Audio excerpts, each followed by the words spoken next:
Hey, Magic friends, welcome back. This is your captain speaking here on Captain Clyde's MTG, and we've done it. We've made it to the last of the new Capenna spoilers. So, with that in mind, let's dive right into it. Remember, we're on our way to 1,000 subscribers, so smash that subscribe button, like, hit the notification bell, put some comments down below to feed that YouTube algorithm. Let's get into it. So, got a good chunk coming. Let's start off with the wiener of the set, as in the white weenie. Uh, Galia, Fount of Hope. A white and one for a 2/2 angel legendary creature. Has flying and vigilance. Other angels you control enter the battlefield with an additional +1/+1 counter, which counts herself for each angel you already control, and she taps for white to cast angels. So this is going to be a powerful card for standard because it's a mana creature. It flies. It has vigilance. It can hit and then tap for mana. It's got so much going for it. There's already angel decks out there. This is going to be a thing. Commander's going to love it. It's going to be great and limited too. This may even see some modern play just because it's a 2/2 flyer that taps for mana. Um, Now, granted, that had to be an angel deck, but I mean, at the rate we're going, is that so much out of the picture? So, yeah. All right, so let's run along the rest of these. We have a Sky Crier. It's a white and one for a 1/1 flying lifelinker. For a white and three, you and target opponent each draw a card. This is great for you commander guys like playing those Pillow Fort decks. Um, Other than that, though, probably not going to see any play. May see play in limited, but that's really doubtful. Next, we have the Kill Shot, white and two. Kill, you destroy a target attacking creature. Limited All Star, probably as far as it's going to go. There's just better removal out there. Next, we have the Backup Agent, two white and one for a 1/1. You can put a +1/+1 counter on something when it comes into play. Fine for limited, but probably not going to see any other play, and maybe White Weenie. Next, we have Run Out of Town, blue and three instant. Owner of target non-land permanent puts it on top or bottom of their library. Great tempo removal for blue. Also can help you save your own stuff if you really need to. But definitely an all-star in limited only. Next we have the Sewer Crocodile. Blue and five for a 4/6 for a blue and three. It can't be blocked this turn. It costs three less to activate. There's five or more mana values among cards in your graveyard. So a limited all-star, because that's where that's really going to happen. 6 mana is just way too much to be in any other format. Next, Backstreet Bruiser, blue and one. You get a 3/3 defender as long as you have two or more creatures with counters on them. It can attack as though it doesn't have defender. Probably gonna be pretty good in all the blue-white shield creatures and so forth. But all in all, probably still just a limited card. We have Majestic Metamorphosis, a blue and two. Instant till end of turn, target artifact or creature becomes a 4/4 angel artifact creature with and gains flying plus draw a card. There's a card very similar to this in Neon Dynasty. It does a very same thing and lets you draw a card. It was a limited all-star because of the ability to pump it up, pump your creature to kill another creature and draw a card to replace itself. Yeah, but other than that, limited only. Next we have Demon's Due. Black and three, scry two, draw two, and lose two. It's a common, it's black, and it's probably limited only. We've seen this card in several forms throughout the years. All right, next we have the Cricket Custodian, a black and one for a 3/2. He enters the battlefield tap. That's the drawback. Um, this is a great card for limited because it's cheap and powerful. And for the same reason, it's going to be great in standard if there's an actual black beatdown deck because the 3/2 for two is just out of this world. Yeah, it comes into play tapped, but who cares if you're on this train for aggro, you don't care about it coming into play tapped. You just care about it coming in cheap. And that's probably as far as it's going to go. Next, we have the Midnight Assassin, a black and two for a 1/2 with flying and death touch. It's not going to see any play anywhere other than limited. It's basically a black and three removal spell that they can possibly kill before you get a chance to use it, but limited all-star. Next, we have the Daring Escape for one red. Target creature gets +1/+0, gains first strike, and you scry one. This is your typical red combat trick, great for limited, but nothing else. Here we have Antagonize, red and one. Target creature gets +4/+3 to end of turn. It is an instant. Um, it's not better than Giant Growth, but this is what we expect from stuff like this. Great and limited, but probably won't see play anything anywhere else. We have the Wrecking Crew, red and four for a 4/5 with reach and trample. So it's got rample. Great limited card in a 5-drop spot, but probably won't go any further than that. Just Cost too much, don't do enough. Next, we have another one for red and 4, Ready to Rumble. It deals 5 damage, target creature or planeswalker, or you can destroy an artifact. This is going to be great for limited because of all the abilities it has. It has 3 different functions on it, basically. But for 5 mana, it's not going to see play outside of limited. Next, we have Jackhammer, red and 1 equipment. Target creature gets +2/+0. It equips for 2. So for 4 mana, you can give your creature +2/+0. Don't really see it getting play. Next, we have For the Family. So for 1 green, target creature gets +2/+2. If you control 4 or more creatures, that creature gets +4/+4 instead. Got to be great for limited, where you can always build up those creatures, or maybe those token decks that they've been sprinkling around standard with these new sets with tokens and all that stuff. But honestly, I don't see it being a thing in standard. It just doesn't do enough for 1 green. Plus, the condition of 4 or more creatures is really hard to get, and you only get another +2/+2. I just don't see it. Limited only, probably. All right, we have a Civic Gardener for a green and 1. You get a 2/2. Whenever he attacks, you get to untap a creature or land. Gonna be great for limited. I don't see it having a lot of play in standard, unless you need to untap your lands when it attacks. Maybe if there's a mono green-ish version of an aggro deck, this might help. But honestly, you have creatures that untap lands right now, so I don't think it's gonna be a thing. Next, Broken Wings reprint. So green and 2 for the good old destroy an artifact, enchantment, or a creature with flying as an instant. Always great and limited, never see standard play. Next, we have Warm Welcome, a green and 2. It's an instant. Look at the top 5 cards of your library. Among them, put 1 creature in your hand. Put the rest on the bottom in a random order, and you get a 1/1 white and green citizen creature token. Not too shabby. Going to be great for limited. May creep into standard a little bit. Next, we have the High Rise Sawjack, a green and 2 for a 2/3 with reach.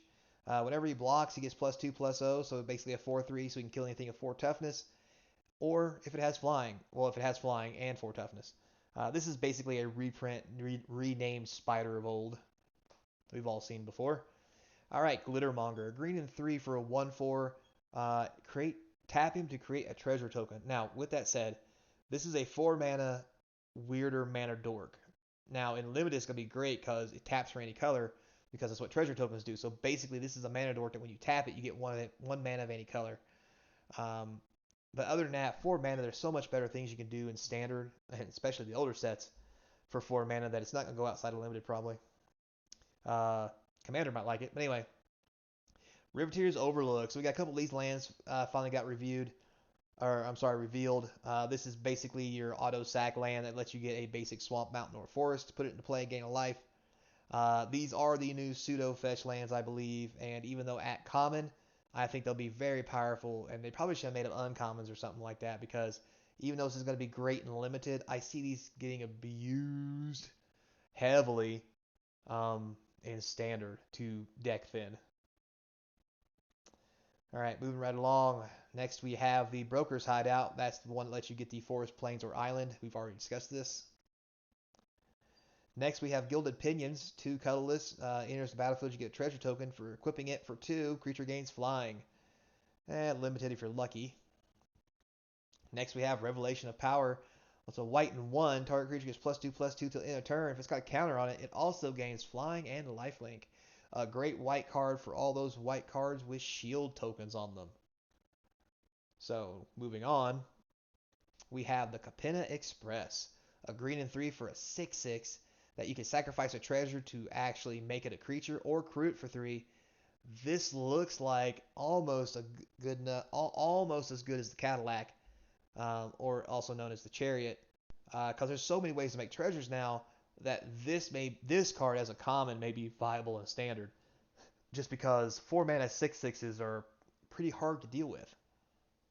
Definitely limited all-star. I think we're gonna see it in standard.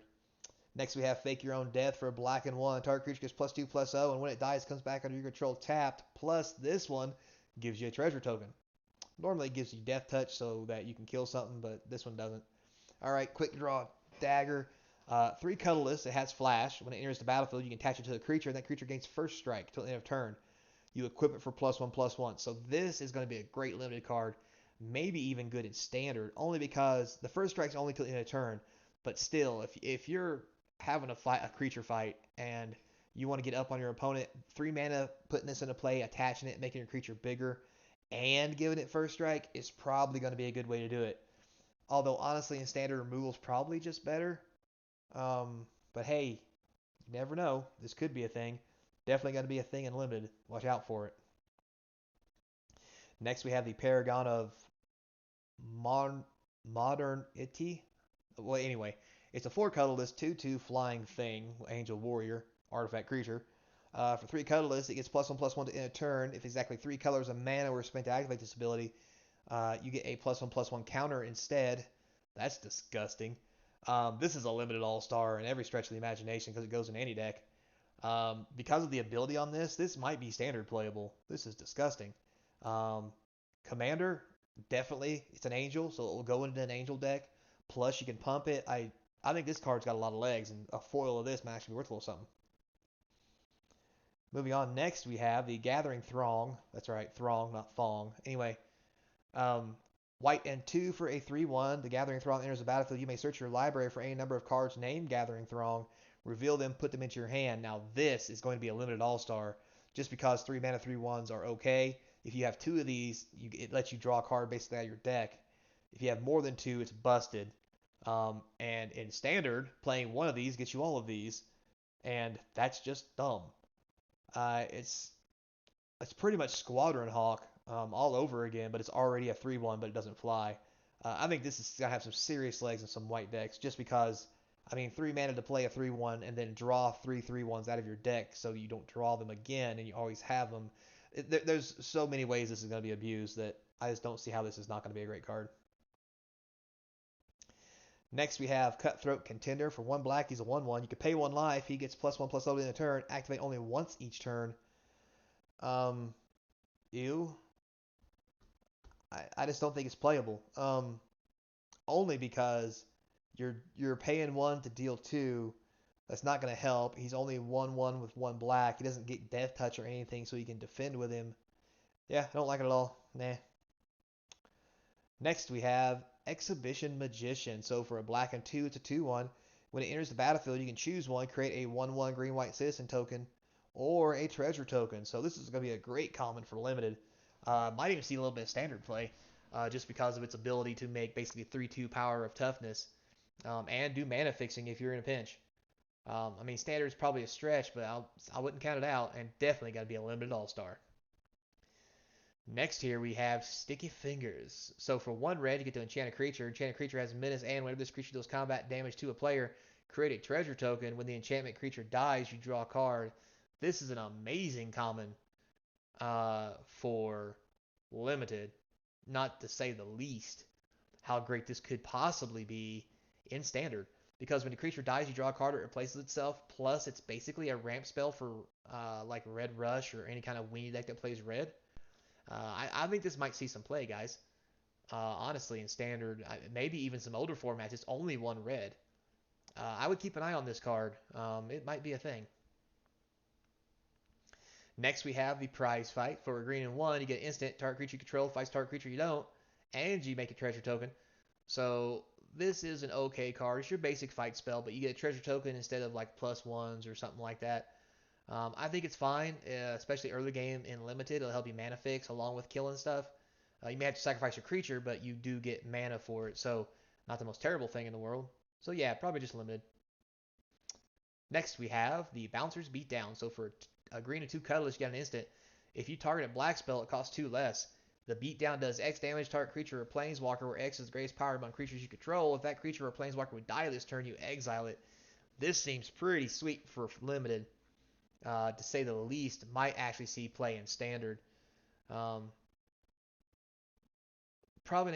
won't see anything past that, but yeah, I think this is a pretty good card. Next, we have Expendable Lackey. So for 1 blue, get you a 1/1. You may exile him from your graveyard, create a 1/1 blue fish token, which can't be blocked. Uh, it's not the greatest thing in the world, and probably won't be that great for limited. There could be some shenanigans with this in excuse me, in standard or especially modern, only because 1 blue, 1/1, you can do things to pump him and make him, deadly. And then exile them from a graveyard to make a 1/1 that they can't block. If you're counting on things to hit your opponent to get abilities like Curiosity to draw spells or whatever the case may be, a 1/1 blue fish token that can't be blocked is definitely the way to go, especially after they've already had to kill this 1/1 so that your special ability didn't go off. So I like it a lot. Will it see a lot of play? Probably not, but I have high hopes. So moving right along. Next we have the Corrupt Court Official. So for a black and 1, you get a 1/1. When he enters the battlefield, target opponent discards a card. All right, so it's your basic 2-mana 1/1 that makes the opponent discard a card. You get one in every set now, it seems like. Next we have the Gold Hound, which is not the Greyhound. Giggity. Anyway, so for 1 red, he's a 1/1 first striker with Menace. Wow, he's a treasure dog, so you can sacrifice him to add 1 mana of any color. Wow, this is an amazing common. Not only is he a beat-down creature, but when he can't get through anymore, you can sacrifice him for mana and make a bigger creature ahead of schedule. Wow, this is going to be amazing for limited. This is going to be amazing for standard. Uh, wow, this thing might even see some modern play and stuff. It's got Menace, mana fixing. It's an artifact. Like Commander may want something like this. This is just an amazing card. I like it a lot. Wow, I'm impressed with this common. All right, next we have Extract the Truth. You have a black and 1. You get to choose one. Target opponent reveals their hand. You get to choose a creature, enchantment, or planeswalker from it, and then they discard it, or target opponent sacrifices an enchantment. So this is another way black can deal with enchantments, which it normally doesn't have. Plus, if they don't have enchantments, you can use the other ability and maybe make them discard a card. I think this is an amazing common. Probably should have been an uncommon, to be honest with you, because black normally don't have the ability to kill enchantments. This is a pretty sweet card. Next, moving right along, we have the Ominous Parcel. So for 1 colorless, you get an artifact that says 2, sacrifice the parcel, search your library for a basic land card, reveal it, put it into your hand. That's not bad. 5, and sacrifice the parcel. It deals 4 damage to a creature. Wow, that's pretty good. This is a great common for limited. You can fetch a land early, or if you get it late, you can kill a creature with it instead of getting a land. This is amazing. Lots of agility to flex your deck on what you need. A limited all-star by all means. Probably won't see much play anywhere else. Commander definitely though. Searching for basic lands is great. Plus, if you need to do damage, you've got that too. Next we have Most Wanted. A green and 2 aura enchantment with flash. Creature gets +2/+1, and when it dies, you create 2 treasure tokens. So that's pretty cool. You can 2 for 1 yourself to get 2 treasures to kind of mana fix and or accelerate your mana. That's really great in limited. Maybe good in standard too, with all these multicolored cards that we got. I don't think so though, because 3 mana seems like a lot. But hey, who knows? Moving right along. Next we have, oh, that's all she wrote. Well, guys, thanks a lot for staying and going through the very last of New Capenna with us. We've seen some doozies and we've seen some floozies. But at the end of the day, it looks like a fun set. I like how all the cards have a lot of agility to them to flex to one side or the other for utility. I think it's great. I like the set. Can't wait to play it. So, with that said, until next time, be kind. And don't forget to check out the description. There's a link to the eBay store, Patreon, and my email. Hehe, giggity. I hope to see you across from the game table.